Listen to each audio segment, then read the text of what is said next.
Welcome back, everyone, to our Timeout Tuesday podcast here at Hopevale Church. I'm Josh Pardee, senior pastor, and we are continuing and even today concluding our podcast series, Telling Her Story, where we've been exploring the incredible stories of women in the Bible and also in our church today. And so through this series, we've seen some incredible humans in our church, people who are giving so faithfully and generously and serving and using their talents and abilities. And we also have taken time to look throughout Scripture and see some of the incredible women, our foremothers, who have so much to offer us and teach us. And so today we're going to conclude this whole series, as I mentioned, and we're going to kind of put a special bookend on it. We've got a special guest actually here with us today. And so today we have Joe Johnson, who is joining us from Wycliffe. How are you, Joe? I'm doing really well, thank you. Thanks so much for being here. So backstory is you and I have a mutual friend. That's right, yeah. Yeah, a dear friend named Jim Killam that I served alongside of and was part of at one of my previous churches. And you work with Jim today professionally at Wycliffe, correct? Yeah, that's right. Yeah. And so we're grateful for the opportunity to just get to connect here and grateful for Jim connecting us. So why don't you, Joe, tell us a little bit about yourself and your role? And I should even clarify, is it Wycliffe or Wycliffe? Because I hear it pronounced both ways. So now that I have someone officially you're on the leadership team there, I need to know how to, pronounce this the right way. Okay, we say Wycliffe. Wycliffe, okay. A soft I. Yes. Y, soft Y. That's right. Yeah, yeah. Okay. Yeah, so I'm Joe and I'm married to Stuart. We're based in the UK. We've been serving with Wycliffe for about 30 years. We spent the best part of 17 years in East Africa, involved in Bible translation in the Democratic Republic of Congo, but because of the political situation in that very unstable country, we lived predominantly in Kenya and Uganda. We came back to this country when our kids got to nearing the end of their education, and we wanted to introduce them into their home culture in inverted commas. And we've been back now for 13 years, which does not seem possible. And we both worked with Wycliffe UK for a while, and then I was invited onto the global team, and I lead the prayer team, which doesn't mean that I spend an inordinately large amount of time praying, but I work with lots and lots of Wycliffe organizations around the world to help them build strategies for prayer, both in terms of engaging with churches and also in terms of having a culture of prayer internally as an organization. Okay. Very cool. Well, thanks so much for being with us. And it's awesome to hear a little bit about your story and how you got involved. Did you, just even more background story, did you grow up thinking you would be in missions work? Was that a dream that you had, or how did that come about? Oh, so absolutely not. I'm the most stay-at-home person in a fairly large and adventurous family. And we had a Wycliffe family that our church supported, and they were great people, but they were so not like me that I had this equation going in my head that if this family equaled Wycliffe, Joe clearly did not equal Wycliffe. Yeah. And I actually started off by when I finished university, I went and did some development work in Haiti with a Canadian mission. And then my husband, who is very linguistically inclined, heard about Wycliffe and started volunteering. And it became really clear that if we were going to get married, that Wycliffe was going to be part of the equation. So I guess I pushed some doors and prayed about things. And right up till we were having interviews, I wasn't certain because my personality is so other than most people who are linguist translators. And I'm very, very extrovert. And Wycliffe has a lot of introvert academic types. I know a few of them. And yet, when I was having my interview, we'd done personality tests, and the person interviewing me said, Wycliffe is desperate for people with your personality type. And it felt like God giving me permission to be different in this particular organization. And I haven't looked back. That's Love awesome. That's so cool. And just cool how, I mean, I think we all do that, right? Where we look at someone who's in a role or an organization or leadership, especially, and we're like, oh, I'm not like that. I'm not and you know, in my world, it's pastors, right? Like, oh, that's what it means to be a pastor. I'm not that. But then you kind of were invited in by the Lord and even the organization of like, we value that and value who you are and how you're wired and need that. And so helpful for, I think, all of us, right? Of just seeing a variety of styles and types. And I think just subconsciously so much, begin to envision what can or cannot be based off of one person we see in a role. I mean, which is actually ridiculous, but and also I think accepting that in any context, there are many roles. You know, in Bible translation, we don't just need Bible translators. We need people doing prayer. We need people who understand computers. We need people who can do finance, who can fundraise, who can, I mean, there's a huge range of roles within the organization. And if we limit it because we see one person and we say, well, I'm not like that person, then we're selling God short as well as ourselves, I think. Yeah, for sure. Well, that's so good. And that's actually like a great segue for us. So one of the things we've been doing in this podcast series is talking about women in our church and incredible things they're doing. Also women in the Bible, everyone from Junia and Phoebe and Miriam and all these different incredible women, and just trying to get a picture of there's a whole variety of people throughout scripture that have different skill sets, are different genders, you know, bring all of who they are to the kingdom, and God uses that. And so we've been talking about that like present day in our church and historically in the scriptures. And part of the conversation I would love to have with you today, and so grateful for your time, is could you even maybe fill in a little bit of the gap for us with specifically even women in missions? And what does that look like over the past, 50 years, maybe even currently 100 years? What's kind of been the origin story, and what are we seeing with women in missions across the globe? I think if I understand things correctly, women have always had opportunity to do things on the mission field that maybe they couldn't do back in their home churches. And women have planted churches and preached the gospel and done many things like medical missions and teaching. And that continues today. Whereas I think, depending on your background, depending on the church where you come from, that it might not always be a possibility back in a home culture. I think one of the things that has really changed in the last 100 years is whereas it used to be the West to the rest, so Western missionaries going to other parts of the world, now it's pretty much everywhere to everyone, from everywhere to everywhere. And I was actually just last week chatting to a Kenyan colleague who's telling me about her sister, who is also Kenyan, who's a missionary in New Zealand. So there's lots and lots of Africans serving in missions in Africa, but they're not just in Africa, they're all over the world. Sure. And maybe some of what used to be traditionally the sending countries are actually now receiving people and not even that aware of it, which is super exciting. And maybe some of those people from developing nations would not have, or women from those nations are now being given opportunities to play a significant role in God's mission in a way that they weren't given the opportunity to in the past. So that's really exciting too. Yeah, that's awesome.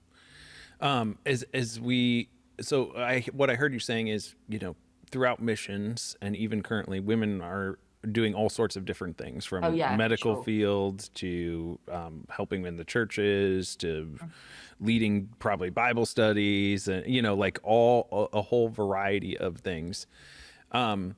What can we be doing to help women leaders? So I'm thinking of, like, maybe younger leaders. It doesn't necessarily matter age, but how do we help?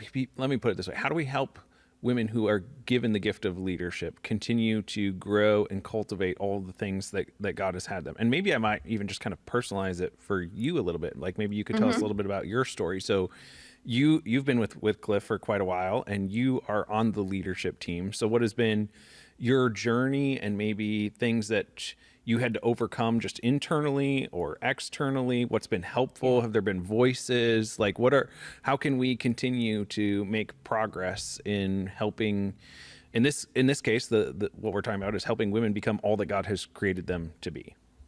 for sure. Yeah, I mean, definitely for me, I think I came from a church tradition where women didn't lead, and um, without touching on the theology of that, I became convinced that women can lead. And yet, in the back of my mind, I constantly felt like I was overstepping. And in terms of supporting women, number one, they need mentoring in leadership skills.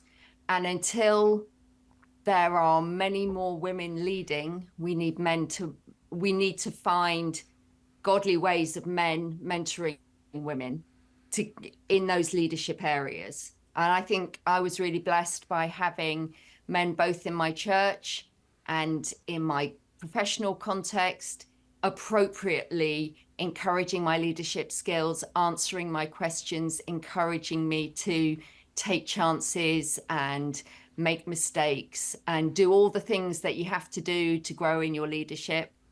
And if I hadn't had that input, I'm sure I would not have developed to the point where I feel able to mentor other women, which is fantastic. It is very challenging. You still depend, there are cultures which still are not very accepting of women leaders. And then you you face actually a lack of respect, as well as um, that plays into your own any lack of self-confidence you might have or I might have. I just recently heard a male colleague say to a female colleague, how can you justify the amount of travel you do? What about looking after your family? And I was so cross about it because that particular lady leads in a situation where there are a few women leaders and it's hard. And I felt like we should be supporting her and not challenging that.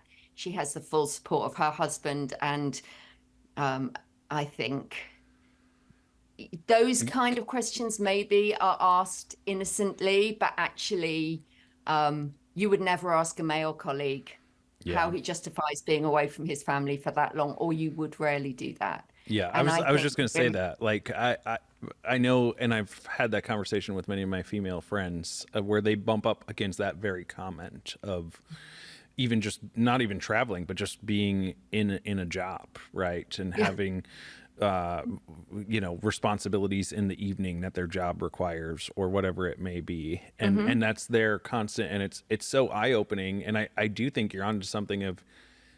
I think a lot of times it is an innocence, but it also may be a little bit of ignorance attached to it, right? Of just unaware of how we conceptualize people based off of their gender, and we just ascribe some norms, some cultural norms, and then we think that we ask a question to a female in this scenario that we would never ask a male, or Asking a male. rarely. Yeah, Yeah. yeah. I've heard that several times before. And that's actually when you are struggling with your own doubts um, about your ability to lead. Then that can really knock you to have someone else express doubts about your leadership. But I had a male colleague say to me once, and I have always treasured this comment. I said to him that I had imposter syndrome, that I didn't feel that I was good enough to be doing the role that I'd been asked to do. And he said to me, you don't need to worry until you don't have imposter syndrome anymore. And that's when you start to worry. Sure. And it's true. None of us are good enough to lead in God's kingdom. None of us are, but that's fine, because we're doing it in partnership with God and in his strength. So, and in his wisdom. And actually, the moment we're doing it in our own strength, our own wisdom, is when we're going to fall flat on our faces. So I really appreciated that. That was one of the most helpful things anyone's ever said to me. Yeah. Yeah. That's so good. And I think that's, I mean, we all, like you said, we all deal with that, right? And we all need voices. Like, the thing that I hear you saying is that we all need voices to help us along, right? Like, being in leadership is hard and it's challenging. And there's moments where you are filled with doubts, and there's moments where you have people who are in opposition of you and, you know, maybe question everything you've ever thought to be true. You know, like, you have these moments. So then you need voices to come around you and to, you know, offer that path forward and to call out the truth of the situation and invite you in. And so even what I hear you saying too is, especially maybe at our female leaders are more at risk because they have less input, right? Like, less voices speaking into their life, less places that they're being filled. And it, you know, as a leader, you're in this tension where you're constantly pouring out to others, but you also have to be constantly being filled. Otherwise you're going to run dry and you're going to drive yourself crazy, and, you know, you're going to have nothing to offer anyone. And so, I don't know, I think just as you were sharing, I was like, oh, that's helpful for me, of thinking about our women in our church and in our community. Like, we got to figure out how to make sure that they have lots of places that they're being equipped and invested in and filled, or we risk them not being able to be all that God, again, has created them to be. So I think that's super powerful. Well, I'm glad, because it's been a journey for me, and I have been very, very fortunate in that I've had many people who have said, I recognize in you that God's given you certain gifting, let me help you develop that. And I actually feel like when I was given the role that I'm in now, I was not ready for that. I was definitely not ready to fill all the performance indicators or what have you, but somebody took a chance on me and allowed me to grow into the things I'm doing. And God's been very, very gracious in growing me. The converse of that is that it is very easy, and I'm not sure this is a male-female thing. I think it might just be a Western thing, of just believing that if I only work a little bit harder, we'll cover all the bases, we'll get it all done. And that's a big lie. And actually, even this year, I've gone back to God and say, what does it look like to do this in partnership with you, and not just keep working harder and harder till I hardly ever see my husband and I'm exhausted at the end of every work day. And spiritually, I'm feeling dried up because I'm giving, but I'm never actually sitting and receiving. Yeah. And if the person who does prayer is struggling with that, then I don't think that's a great place. If I, you know. Yeah, it's not a good place for any of us. But yeah, I mean, if your role is to be pouring in to others, like, you have to especially guard. I think that's such a wise word, though, of the temptation in the West is that we are what we do. And the temptation is to always, efficiency becomes one of our gods in this culture, right? So true. I was thinking about this for a sermon. It's not going to make it into the sermon I was writing, but I was thinking about how when I open up my social media, everything is teaching me to be efficient. Like, we live in this world right now that is, you know, if I look on social media, it'll give me all of these ads for how to wake up at 4:30, and I should be taking an ice bath, and I should have 3 side hustles, and my kids should be involved in 14 programs. And, you know, like, it's how to maximize. Everything is about maximizing. And I don't think that efficiency is a bad thing. I just don't think it's primary in the kingdom of God or in our development. And if it is, I think from scripture, we see that Jesus was not the greatest at efficiency. And in fact, in a very different culture, right? Like, where the Eastern culture much more relaxed on some of the stuff than we already are. Even in that culture, his disciples and the religious leaders and people are getting irritated with how inefficient he is. He lived at 3 miles an hour. He walked everywhere. Yeah. That was the speed that he lived his life. And yeah, I don't do that. I ought to. I think that he valued people over so many other things and relationships. But yes, Yeah. I'm hearing you and I'm agreeing wholeheartedly. But it's a major temptation, and it's our world, and it's like how do we be salt and light in that, right? How do we calibrate? We don't want to be inefficient for the sake of being inefficient, but we also don't want to miss out on being aware, and this is what I hear you saying, aware of where God's at work and what he's actually tasked you with, rather than being tasked with all of the expectations and weight of what everyone else wants for us or thinks that they want. And it's more of like, hey, God, what do you have in this? And that takes some intentional work and some hard work of being disciplined to just be with God and hear from him. Yeah. And being willing to disappoint people. Right. And like, I again, if we're going to circle back to even being male, female, like that's a struggle that I have with people, is like, I don't want to disappoint anyone, and I want to meet all your expectations. But then I would imagine like we're talking about like kind of this added layer of being a female in leadership, where this is, maybe new in this environment, or there's people who are suspicious of it or questions or whatever. I would imagine that even feels a little like, oh, well, if I'm not meeting their expectation, then am I even doing this right? Am I ever, like that would just even add like a whole nother layer of questions to this very complex issue. And there are so many values within at least Western Christianity about working hard for the Lord and being diligent and, being wholehearted. And while I agree it's about being wholehearted, actually, we don't prove our love for God by working really hard. We prove our love for God by investing in our relationship with him. Yeah. I'm reminded, do you know Dallas Willard? Do you all have Dallas Willard in the UK? Okay. I didn't know if he made it across the pond or not. He has made it.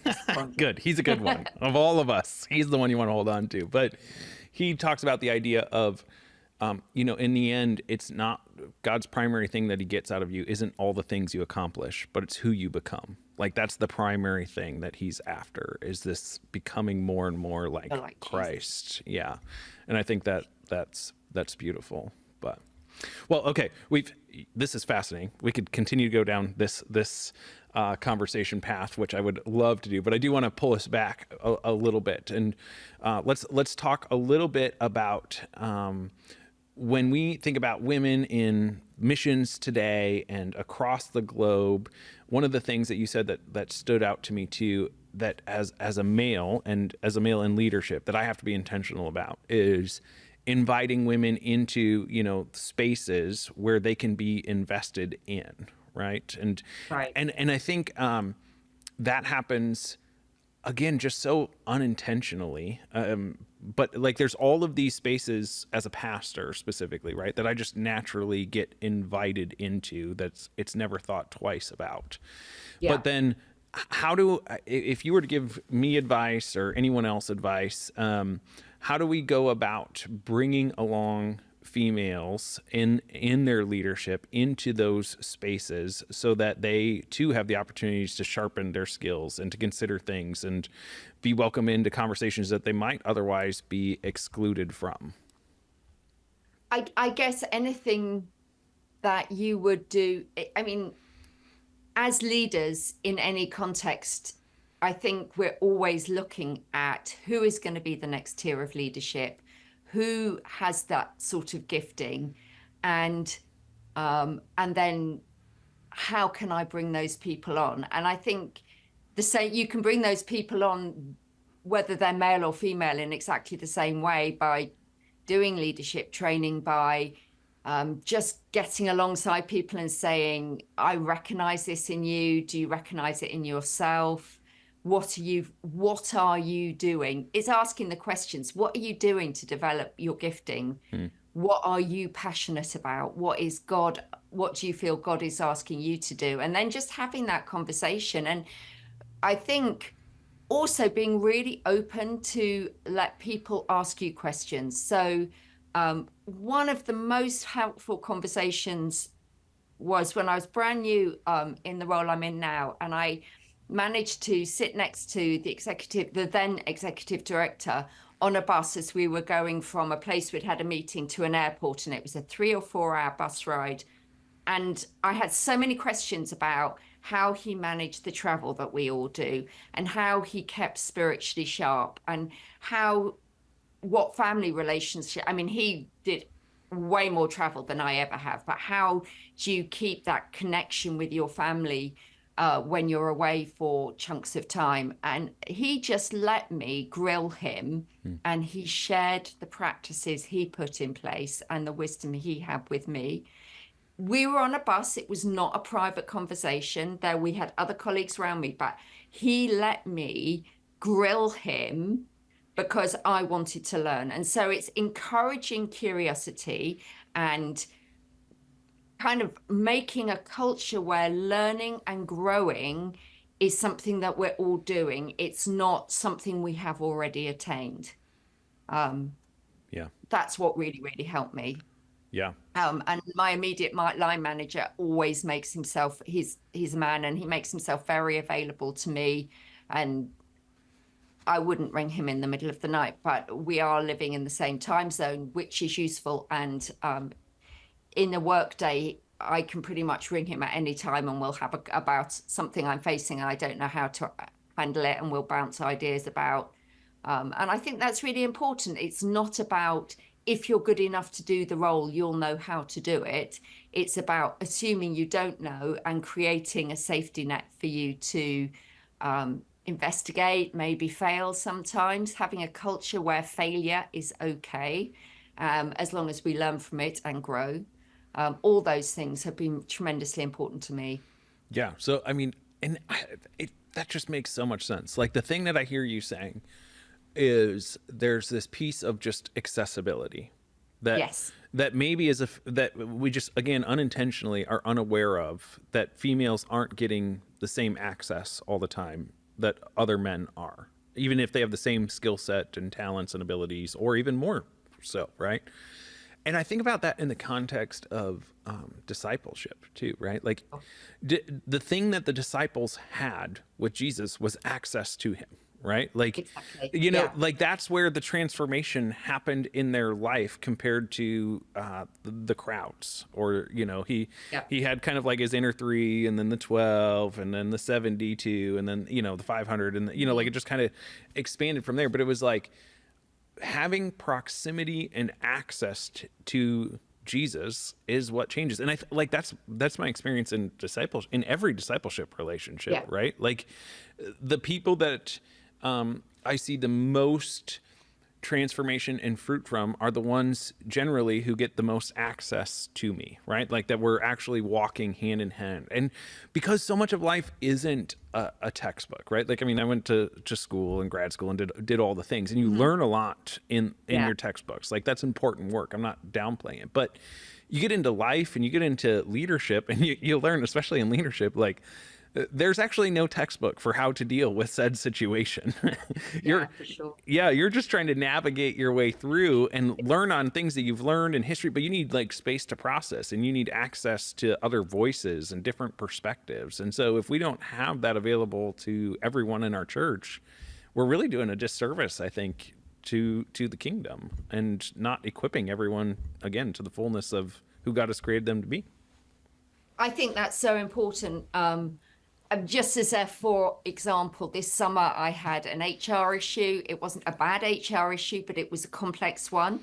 And I'm not trained in HR. And I think I called on 3 or 4 colleagues to give me information and expertise on what was expected, what our protocols were, what was the best way to steer this situation to bring it to what I felt was the godly conclusion. I could not have done that on my own. I just didn't have the information. I've been in my role 5, 6 years, but I didn't have the expertise to do that. And neither should I have it, because that was the first time in that whole period of time I hit that particular situation. And I think this is really important, that we don't expect people just to be able to do things, but we say, I'm going to invest and grow you, because that's what the kingdom's about. It's about working as a body. It's about community. It's about recognizing that Jesus didn't ask any of us to function as an individual. And obviously Middle Eastern culture values community way more highly than we do in the West. So yeah, I think that's really important. That's good. All right, let me ask you my last question. We're going to change gears just a little bit to think a little bit more globally. Just would love to hear your perspective on where is the church at large on the scale of like, I think when we talk about the church here in America and maybe in the West as a whole, we're talking about how it's on the decline. And there's a lot of concern and skepticism and just questions that we have, like not a bad place, just like what is happening here. Do you think that is true globally, and what are some of the trends that we're seeing, maybe through missions, but just the church, the kingdom of God at hand? What are we seeing just across the globe right now? So if you go by statistics, which I know statistics can never tell the full story. Sure. The places with the greatest church growth are places like Iran and China, where the church is pretty much underground and facing a great deal of opposition. And yet there is huge numbers of people coming to Christ. I think the church, particularly in Africa, is growing very fast. Now, there, as in every church, there are weaknesses there, and there are cultural things going on. But this is one of the reasons why we do Bible translation, is to equip the church to be able to make disciples, not just make converts. But yes, I see full churches. For example, my colleague in Kenya, the church she goes to, 20,000 people, and very focused on missions. One of the pastors came to speak at some meetings I was at last year, and he challenged the leaders in the room and said, there is money in Africa for missions. And when you think that Africa has traditionally been a receiving place, not a sending place, that's a huge paradigm shift. And we actually then went on to consider different ways of accessing funding from within the continent, which is, again, a huge idea shift, because one pastor in a significant, strong church challenged the leaders in the room. And I just think the church is growing, and it is changing thinking, and it is challenging. And again, in places like Indonesia, there's huge prayer movements happening in Indonesia at the moment. There's lots and lots of exciting things happening. And I guess in a lot of those countries, you've got the benefit of, you don't actually have to convince people about the spiritual realm. They already believe in God. It's which God am I going to follow? So yeah, don't be discouraged. And I think this is one of the reasons why we can really truly say that people are going to mission from every nation in the world, because the church is exploding in a lot of the nations which have traditionally been the poor, impoverished nations, and they're actually now spiritually very, very rich, which is fantastic news.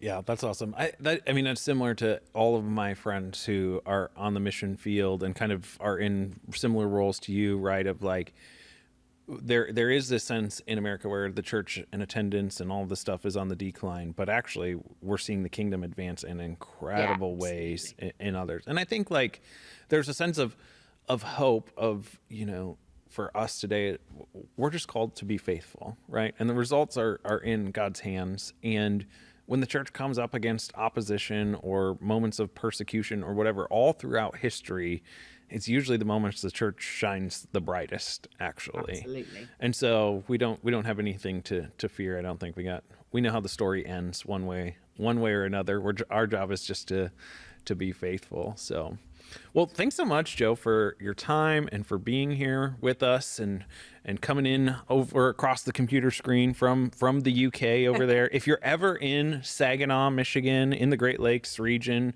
Bay region, we'd love to get to have you pop in and, have lunch or all the good stuff. So, if you just happen to be going through Saginaw, give us a call. But thank you so much for your time and being here. I also want to say thank you for all of you joining in and listening along, and we'll be back next week. Have a great week.